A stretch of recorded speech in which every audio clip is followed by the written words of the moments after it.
নমস্কাৰ বন্ধুসকল, welcome to my YouTube channel Assam career job. আজি পুনৰ আপোনালোকৰ ভাল খবৰ আহি গৈছে। তিনিটাকৈ বিভাগত চাকৰি মুকলি কৰিছে। গ্ৰেড 3 আৰু গ্ৰেড 4 লেভেলৰ চাকৰি হয়। অসম চৰকাৰৰ চাকৰি আহিছে। 8 পাছ, 10 পাছ, 12 পাছ, ডিগ্ৰী পাছ সকলোৱে আবেদনসমূহ কৰি ল'ব পাৰিব। এপ্লাই নাও কৰিব পাৰিব, কেনেদৰে আবেদনসমূহ কৰিব পাৰিব, এই সকলোখিনি কথা এই ভিডিঅ' যোগে আলোচনা কৰা হ'ব। যদি ভিডিঅ'টো ভাল পায় ভিডিঅ' লাইক কৰিব পাৰে, লগতে চেনেলটো ছাবস্ক্ৰাইব কৰি ল'ব পাৰে এনেকুৱা ধৰণৰ ভিডিঅ'সমূহ প্ৰতিদিনে পাই থাকিব বাবে। আৰু আপোনালোকৰ এটা সুযোগ আহিছে, তিনিটাকৈ বিভাগ, এটা নহয় প্ৰায় তিনিটা বিভাগত কিছুমান গ্ৰেড 3 আৰু গ্ৰেড 4 লেভেলত চাকৰি মুকলি কৰি দিছে। অসম চৰকাৰৰ চাকৰি আহিছে। 8 পাছ, 10 পাছ, 12 পাছ, ডিগ্ৰী পাছ সকলো ভেকেঞ্চিখিনিৰ কাৰণে আবেদনসমূহ কৰি ল'ব পাৰিব। ইয়াত আপোনালোকক সকলোখিনি ডিটেইলছ মই জনাই দিম। চ' ভিডিঅ'টো আপোনালোকে শেষলৈকে চাই থাকিব, অকণো স্কিপ নকৰিব। ইয়াত আপোনালোকে দেখিব পাইছে তিনিটাকৈ বিভাগ আহিছে। প্ৰথম যিটো বিভাগ আহিছে চিৰাং জুডিচিয়াৰী ফালৰ পৰা, ইয়াৰ কাৰণে আপোনালোকৰ পিয়নৰ ভেকেঞ্চি মুকলি কৰিছে চিৰাং জুডিচিয়াৰী ফালৰ পৰা। আৰু ইয়াৰ কাৰণে লাষ্ট ডেটটো দি আছে 20/2/2025। আপোনালোকৰ ফেব্ৰুৱাৰী মাহৰ 20 তাৰিখ পৰ্যন্ত ভেকেঞ্চি কেইটাৰ কাৰণে আবেদনসমূহ কৰি ল'ব পাৰিব। চিফ জুডিচিয়েল মেজিষ্ট্ৰেট চিৰাঙৰ ফালৰ পৰা ভেকেঞ্চিখিনি আহিছে। পিয়নৰ ভেকেঞ্চি মুকলি কৰিছে, গ্ৰেড 4 লেভেলৰ ভেকেঞ্চি হয়। চ' ইণ্টাৰেষ্টেড আৰু যদি ইলিজিবল হয় এই ভেকেঞ্চিখিনিৰ কাৰণে আবেদনসমূহ কৰি ল'ব পাৰিব। আৰু ইয়াৰ কাৰণে আবেদনসমূহ কৰিবলৈ যিটো কোৱালিফিকেশ্যন বিচাৰিছে, এজ ক্ৰাইটেৰিয়া বিচাৰিছে, মই সেইটো আপোনালোকক জনাই আছোঁ। চ' ভিডিঅ'টো শেষলৈকে চাই থাকিব, অকণো স্কিপ নকৰিব। আৰু ইণ্টাৰেষ্টেড আৰু ইলিজিবল কেণ্ডিডেট ভেকেঞ্চিখিনিৰ কাৰণে আবেদনসমূহ কৰি ল'ব পাৰিব। নিয়মমতে পোষ্ট আপোনালোকে দেখিছে পিয়নৰ গ্ৰেড 4 লেভেলৰ ভেকেঞ্চি আছে। নাম্বাৰৰ পোষ্ট আছে এটা।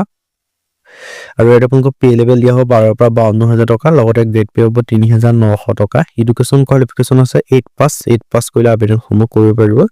আৰু ইয়াৰ কাৰণে হাইয়েষ্ট কোৱালিফিকেশ্যন আছে HS পাছ। এজ লিমিট আপোনালোকক দিয়া আছে 18 পৰা 40 বছৰৰ ভিতৰত হ'লে আপোনালোকে আবেদনসমূহ কৰি ল'ব পাৰিব। আৰু লগতে আপোনালোকৰ চিটিজেনশ্বিপ আপোনালোকৰ ইণ্ডিয়া হ'ব লাগিব, বেলেগ দেশ হ'লে নোৱাৰিব। ইণ্ডিয়াৰ কেণ্ডিডেটে আবেদনসমূহ কৰি ল'ব পাৰিব। আৰু লগতে যদি ইণ্টাৰেষ্টেড হয়, ইলিজিবল হয়, আবেদনসমূহ কৰি ল'ব পাৰিব। হাউ টু এপ্লাই ক্ষেত্ৰত ইয়াৰ কাৰণে যদি দেখিব পাইছে, এটা chief judicial magistrate Chirang post office PS Kalajan district Chirang Assam 7233H। এই ডিষ্ট্ৰিক্টত আপোনালোকৰ যিখন এপ্লিকেশ্যন ফৰ্ম হয়, আছাম ষ্টেণ্ডাৰ্ড ফৰ্ম বা আছাম গেজেটেড পাৰ্মানেণ্ট ফৰ্ম হয়, সেই ফৰ্মখন পঠাই দিব লাগিব। তেতিয়া আপোনালোকৰ আবেদনসমূহ হৈ যাব। ইম্পৰ্টেণ্ট ডেটৰ কথা, 5 ফেব্ৰুৱাৰীৰ পৰা ভেকেঞ্চিখিনি কিনে আবেদনসমূহ ষ্টাৰ্ট হ'ব। আৰু 20 ফেব্ৰুৱাৰী ইয়াৰ কাৰণে লাষ্ট ডেট হয়, তাৰ আগতে আপোনালোকে আবেদনসমূহ কৰি ল'ব লাগিব।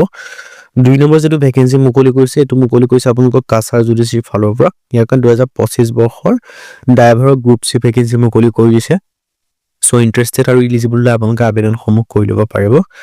ড্ৰাইভাৰ গ্ৰুপ চি লেভেলৰ ভেকেঞ্চি মুকলি কৰিছে। এডুকেশ্যন কোৱালিফিকেশ্যন 8 পাছ বা 10 পাছ হ'লে আবেদনসমূহ কৰিব পাৰিব।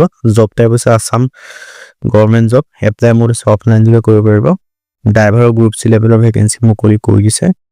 চ' ইণ্টাৰেষ্টেড আৰু যদি ইলিজিবল হয় ভেকেঞ্চিখিনিৰ কাৰণে আবেদনসমূহ কৰি ল'ব পাৰিব। এটা সুযোগ আহিছে আপোনালোকৰ বাবে, এই সুযোগ আৰু অপৰচুনিটিটো আপোনালোকে নেহেৰুৱাব। যদি ইণ্টাৰেষ্টেড হয়, ইলিজিবল হয়, ভেকেঞ্চিখিনিৰ কাৰণে আপোনালোকে আবেদনসমূহ কৰি ল'ব পাৰিব। আৰু ইয়াৰ কাৰণে 8 পাছ বা 10 পাছ কেন্দ্ৰীয় আবেদন কৰিব পাৰিব।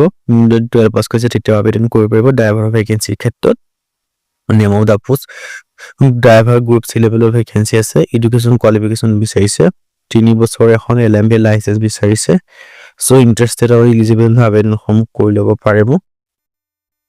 আৰু ইয়াৰ কাৰণে আপোনালোকৰ ইণ্টাৰেষ্ট আৰু ইলিজিবল কেন্দ্ৰীয় আবেদনসমূহ কৰি ল'ব পাৰিব। আৰু 3 বছৰ এখন ড্ৰাইভিং লাইচেন্স বিচাৰিছে। 8 পাছ, 10 পাছ বা 12 পাছ হ'লে আবেদনসমূহ কৰি ল'ব পাৰিব। চ' যদি ইণ্টাৰেষ্টেড আৰু ইলিজিবল হয় আবেদনসমূহ কৰি ল'ব। আজি ভিডিঅ' যদি ভিডিঅ' ভাল পালে লাইক কৰিব, লগৰ চেনেলটো ছাবস্ক্ৰাইব কৰি দিব পাৰে এনেকুৱা ধৰণৰ ভিডিঅ'সমূহ প্ৰতিদিনে পাই থাকিব। আৰু মোৰ হোৱাটছআপ চেনেল লিংক ভিডিঅ' ডেছক্ৰিপশ্যনত দিয়া আছে, তাত গৈ ফ'ল'টো কৰি ল'ব পাৰে। আজিলৈ পুনৰ ভিডিঅ'ত লগ পাম।